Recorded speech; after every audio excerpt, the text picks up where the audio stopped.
So once Z-Freak hits level 6, Bounty's coming online, and actually, Kirino, he's the mid, so this is going to be a mid Zeus and an offlane Viper?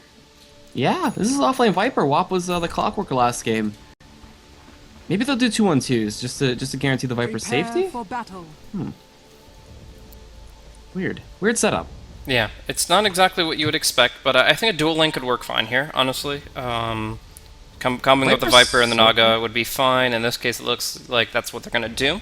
And Naga Siren's a support that can actually kind of brawl it out on the front line pretty well because of her natural base armor. You get 5 armor on this hero, you start with a stout shield, maybe a poor man shield, and you're really able to get right up on the front line. So combining that with the Viper, who likes to kind of do good damage over time from a distance, this combo could work out quite well. They're going to look to control the top rune and have 2 people look at the bottom rune, but already we're seeing a really good ward come out from Z-Freak on the Bounty Hunter. It doesn't really give much in terms of like standard vision, it just kind of gives a small funnel there, but Z-Freak will still be able to move about the map really nicely and get vision for himself. He started with the poor man shield again. Again, no Orb of Venom, but he wants to just not have to worry about any potential damage harassment, so only needs the one set of tangos. We're going to see here. Be able to kill him. Yeah, top lane should not be something that EGX can go for because of the deal with the Spirit Breaker and the Gyrocopter. Both heroes providing so much to the level 1 class. Rocket Barrage, the charge. If they catch sight of anybody in range, then that's just an easy kill. Like, Wayo actually would be dead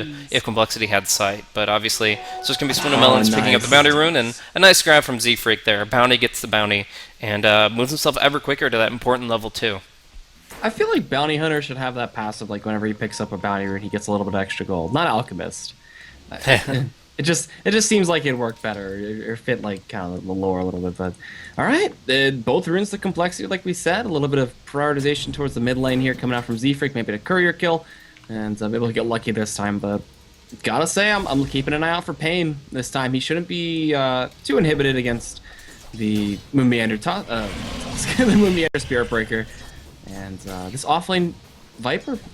Rarely ever get to see something like this, and it's going to be a 2-1-2 split like we talked about earlier, so this is EGX's best chance of winning out these lanes. And the courier, whoa, did he go by Z-Freak? No, that's the Dire Courier, man. Oh, okay.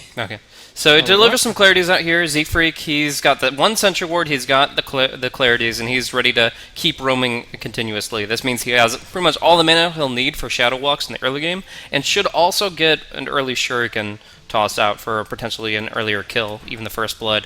So I think overall he's going to be in a good position here, and he has a lot more time to wait out in this position thanks to the clarity. He can Shadow Walk again, and this bottle snipe could be huge. The Zeus without a bottle will be really inhibited, but Z-Freak, he mistimes it, he doesn't see it. He might get it on the return back, but he doesn't see it the entire way through until it goes all the way to meet him in front of the tier 1, and Z-Freak is already too far away to do anything about it. So misses an opportunity there. Zeus obviously very happy to get his bottle out, and Karina's going to be able to do much more against the Leshrac now that he has it. He also got clarity too, so his laning is going to be much better now, and you can see he's already keeping up potential last hits against Swindle, while over here Pain taking a bit of damage, the Orb of Venom taking out too.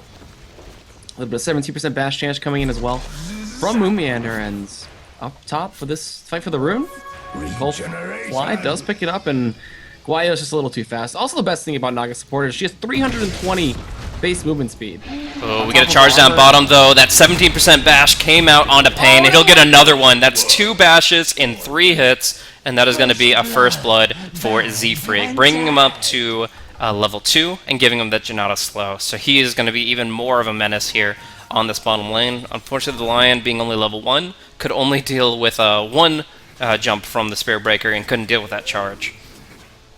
Well, 17% in a row, not too bad, and alright, that's gonna put Pain much further behind than he was last game, and he's gonna try to respawn here onto Moonmeander, but there's some backup coming in from Z-Freak once again, and they do spot Joe out, who's level 1, only has 300 health, and look at that damage coming in from Janata, charges there, he just ignores Pain, goes for this kill, gets it. Z-Freak doing some serious damage early on to this Lion, and this lane is lost.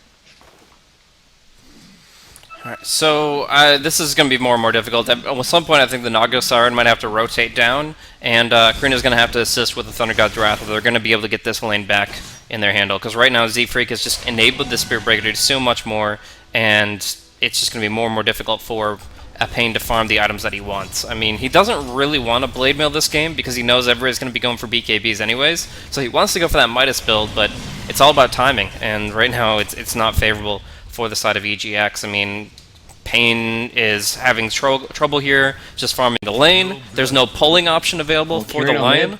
And yeah, Karina will be nuked down thanks to Swindlemelons connecting with 3 spells there. First Lightning, setting up the Split Earth, and then going for a follow-up Lightning for the kill there. That slowing effect, very impactful for killing off the lower HP heroes, and in this case, the Zeus without a magic stick gets dropped down pretty quickly. Now, up top, WAP is going to be charged, and they're going to be looking for some big damage here with the Rocket Barrage. Focusing on the Viper here, the Corrosive Skin will help him out a little bit, but I think they're going to go for the full dive here. Moon Meander ready for it, and yeah, they need some big TP response very quickly. Without an ensnare, it's Moon versus WAP. He'll charge forward with the Aura, amplifying that and getting the kill. Now Swindle just does Aura damage, or the Pulse Nova, and they're going to be able to finish off Guayo as they pursue into the tree line here. Guayo still actually alive for a moment, but Moon, he has another charge if he needs it, but that Lucky Bash keeps his mana safe. So they walk away from the tower dive, they continue their charging, and man, they're up 5-0 now, not even 5 minutes in the game.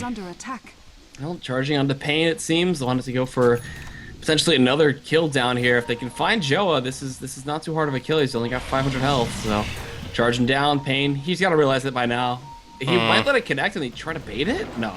Okay, Moon cancels. I think one big problem with Pain's style of play here on the Bloodseeker is that he's Blood Raging himself so much for these last hits. What you can do is actually just Blood Rage the creep.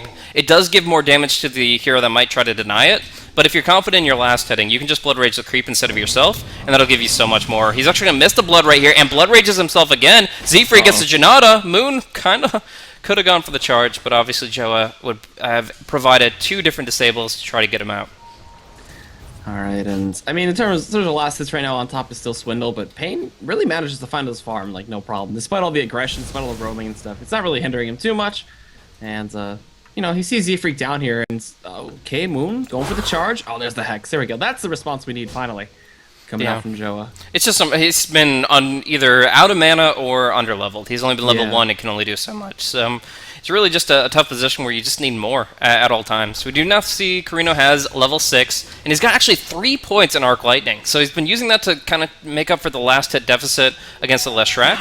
But Guayo is actually going to get caught out here pretty hard. And Ensnare will only help so much as he gets hit by that Split Earth and will be killed off. And yeah, I feel that now they can put some pressure here onto the bottom lane. They're actually going to get the charge onto Pain. He'll Blood Right, but another Bash sets up the Janata Shuriken, and they do get another kill. Man, this Bloodseeker having a really hard time, and you can see how frustrated Pain is about that Greater Bash. Just coming out every single time that Moon Meander needs it, and he's going in again. Joa has 2 stuns, doesn't use either of them, trying to bait them under the tower, but he goes down instead. Oh, the Nether Strike from the freshly level 6 Spirit Breaker sets up the triple kill for Z-Freak, and suddenly this Bounty Hunter is about to hit level 6. They call it right now. They know they can't deal with a Spirit Breaker and a Bounty Hunter that's gotten this many kills. Z-Freak's 5-0, and Moon Meander 2-0-5. This game was literally won by the RNG of the Spirit Breaker, and there's nothing EGX can do about it.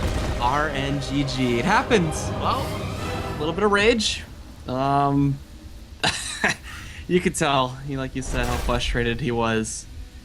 That is really unfortunate at times when that happens, but 6.5 minute game, one of the fastest games in in this patch, I guess. Yeah, I mean, those games will happen, but I feel like they could have played around a little bit better if they used their abilities a little bit differently. If Pain wasn't Blood Raging himself, he wouldn't have been as easy of a target. If the Lion had hit that stun when they were going for that play, just the most recent play, then he would have been a lot better off, but he from the freshly level 6 Spirit Breaker, sets up the triple kill for Z-Freak, and suddenly this Bounty Hunter is about to hit level 6. They call it right now. They know they can't deal with a Spirit Breaker and a Bounty Hunter that's gotten this many kills. Z-Freak's 5-0, and Moon Meander 2-0-5. This game was literally won by the RNG of the Spirit Breaker, and there's nothing EGX can do about it.